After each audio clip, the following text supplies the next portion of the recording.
Hello guys, welcome back. ഇന്ന് ഞാൻ വന്നിട്ടുള്ളത് വേറൊന്നുമല്ല, എൻ്റെ ഷോർട്ട് കണ്ടിട്ടുണ്ടാവുമെന്ന് ഞാൻ ചെറുതായിട്ടൊക്കെ ഒന്ന് വിചാരിക്കുന്നു. അതിൽ ഞാൻ പറഞ്ഞിട്ടുണ്ടായിരുന്നു എൻ്റെ ലോങ് വീഡിയോ കാണാമെന്ന്. അപ്പോൾ ഞാനിപ്പോൾ വേറൊന്നുമല്ല ചെയ്യുന്നത്. നമ്മൾ എന്താണ് എൻ്റെ ജോബ് എന്ന് നിങ്ങൾ നോക്കാൻ പോവാണ്. അത് ഞാൻ ഓൾറെഡി ഒക്കെ ഒന്ന് സെറ്റാക്കി വെച്ചിട്ടുണ്ട്. അപ്പോൾ ഇതിപ്പോൾ എന്താണെന്ന് വെച്ചാൽ, ഇതിപ്പോൾ നമ്മൾ എന്തൊരു ഹോട്ടൽ തുടങ്ങുകയെന്നുണ്ടെങ്കിൽ അതിനൊരു മെനു വേണമല്ലോ.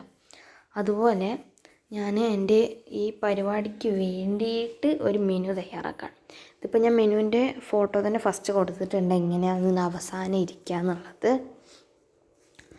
അപ്പോൾ ഇങ്ങനെയാണ് വരുന്നത്. അപ്പോൾ ഞാൻ എന്തായാലും ഇതിന്മേൽ വരച്ച് കൊടുക്കുന്നുണ്ട്. ഇപ്പോൾ തന്നെ നിങ്ങൾക്ക് ആ മെനുവിൻ്റെ ഫോട്ടോ കണ്ടപ്പോൾ തന്നെ നിങ്ങൾക്ക് മനസ്സിലായിട്ടുണ്ടാവും എന്താണ് ഞാൻ ചെയ്യാൻ പോകുന്നതെന്ന്. വേറെ ഒന്നുമല്ല, ബുക്കും മിനി ബുക്സ് ഇല്ലേ, മിനി ബുക്സും പിന്നെ നമ്മളുടെ ബുക്ക് മാർക്കും ഇങ്ങനെ ചെറുതായിട്ടൊക്കെ ഇതാക്കാൻ പോവാണ്. ചെറിയൊരു സെല്ലിങ്, എൻ്റെ ക്ലാസ്സിലത്തെ കുട്ടികളൊക്കെ ആയിട്ട് ഒരു ചെറിയ സെല്ലിങ് അങ്ങനെ. അപ്പോൾ ഞാൻ ഇതിൻ്റെ അവസാനം ഞാനൊന്ന് വെറുതെ ഒന്ന് ട്രയലിന് വേണ്ടിയിട്ടൊന്ന് ഉണ്ടാക്കുന്നുണ്ട്. അതൊന്നെങ്കിൽ ഞാൻ എൻ്റെ അനിയത്തിക്ക് കൊടുക്കും, അല്ലെങ്കിൽ ഞാനെടുക്കും, അല്ലെങ്കിൽ എൻ്റെ അമ്മക്ക് കൊടുക്കും.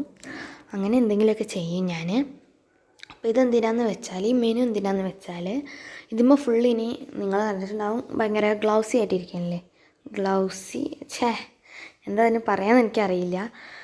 എന്തായാലും അത് ഞാൻ ടാപ്പ് ഒട്ടിച്ചതാണ്. അപ്പോൾ ഇതിൻ്റെ മേൽക്കൂടി നമ്മൾ ടാപ്പ് ഒട്ടിക്കുന്നുണ്ട്. അപ്പോൾ ഇനി ഇതിൻ്റെ മേൽക്കൂടി നമ്മൾ സ്കെച്ച് എടുത്തിട്ട് ഇങ്ങനെ വരയ്ക്കുമ്പോൾ അതുപോലെ തന്നെ നമ്മൾ സ്കെച്ച് എടുത്ത് ഇങ്ങനെ വരയ്ക്കുമ്പോൾ എന്നിട്ട് നമുക്കിങ്ങനെ മായ്ച്ചെടുക്കാം. അപ്പോൾ എനിക്കിതിങ്ങനെ ക്ലാസ്സിൽ കൊണ്ടുപോയിട്ട് നിങ്ങൾക്കിപ്പോൾ ഇതിൽ എത്ര വലിപ്പമുള്ള ബുക്ക് വേണം, എത്ര വലിപ്പമുള്ള സംഭവം വേണം എന്നൊക്കെ അങ്ങനെ ചോദിക്കാമല്ലോ അവരോട്. അപ്പോൾ അതിന് വേണ്ടിയിട്ട്. അപ്പോൾ ഇതാണ് ഞാൻ ഉണ്ടാക്കിയ നോട്ടെന്ന് പറഞ്ഞത്, ചെറിയൊരു ബുക്ക്. ഇതിപ്പോൾ എൻ്റെ ഡയറിയിൽ നിന്ന് ഞാൻ പേജസ് ചീന്തിയിട്ടാണ് ഞാൻ ഉണ്ടാക്കിയിട്ടുള്ളത്. അപ്പോൾ നിങ്ങൾക്ക് സെല് ചെയ്യാൻ പറ്റുമെന്ന് എനിക്കറിയില്ല. കാരണം എനിക്ക് എൻ്റെ അത്ര ക്വാളിറ്റി ഉണ്ടാവില്ല. ക്ലാസ്സിലെ കുട്ടികളായതുകൊണ്ടാണ് ഞാൻ അങ്ങനെ അങ്ങോട്ട് കാര്യമാക്കി എടുക്കാത്തത്. നിങ്ങൾക്ക് ആവശ്യമുണ്ടെന്നുണ്ടെങ്കിലും എനിക്കിപ്പോൾ നിങ്ങൾക്ക് ഇങ്ങനെ സെല് ചെയ്യാമെന്ന് എനിക്കറിയില്ല. അപ്പോൾ അതിനനുസരിച്ചിരിക്കും. അങ്ങനെ ഇപ്പോൾ ഞാൻ ഇതിന് ഡിസൈൻ ചെയ്യാൻ പോകുന്നത് കുറച്ച് ഫ്ലവേഴ്സൊക്കെ ആയിട്ടാണ് ഞാൻ കൊടുക്കുന്നത്. അപ്പോൾ എന്തായാലും ഫ്ലവേഴ്സ് കൊടുക്കണം. പിന്നെ ഞാൻ ഇതിൻ്റെ ഒപ്പം ചെറിയൊരു കുഞ്ഞ് ബുക്ക് മാർക്ക് ഉണ്ടാക്കണ്ടേ, ചെറിയൊരു കുഞ്ഞ് ബുക്ക് മാർക്ക്. ഇത് പിന്നെ കുഞ്ഞ് ബുക്ക് മാർക്ക് മാത്രമല്ല ഞാൻ ഉണ്ടാക്കാൻ പോകുന്നത്. ഞാനിനി വലിയ ബുക്കൊക്കെ വായിക്കുന്നവരും ഉണ്ടാവുമല്ലോ, അവർക്ക് വേണ്ടിയിട്ട് വേറെ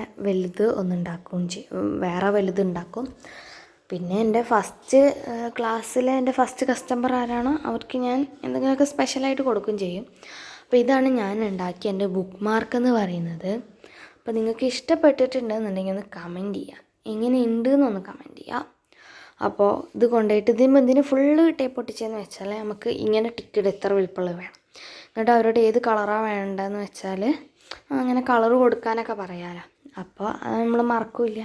അപ്പോൾ കുറേ ഓർഡർ ഉണ്ടെന്നുണ്ടെങ്കിൽ നമുക്ക് എന്ത് ചെയ്യാം, കുറേയല്ല ഒരു 2 ഓർഡറൊക്കെ ഉണ്ടെന്നുണ്ടെങ്കിൽ അവർക്ക് സെയിം വലുപ്പമാണ് വേണ്ടത്, ബട്ട് വേറെ കളറാണ് വേണ്ടത്.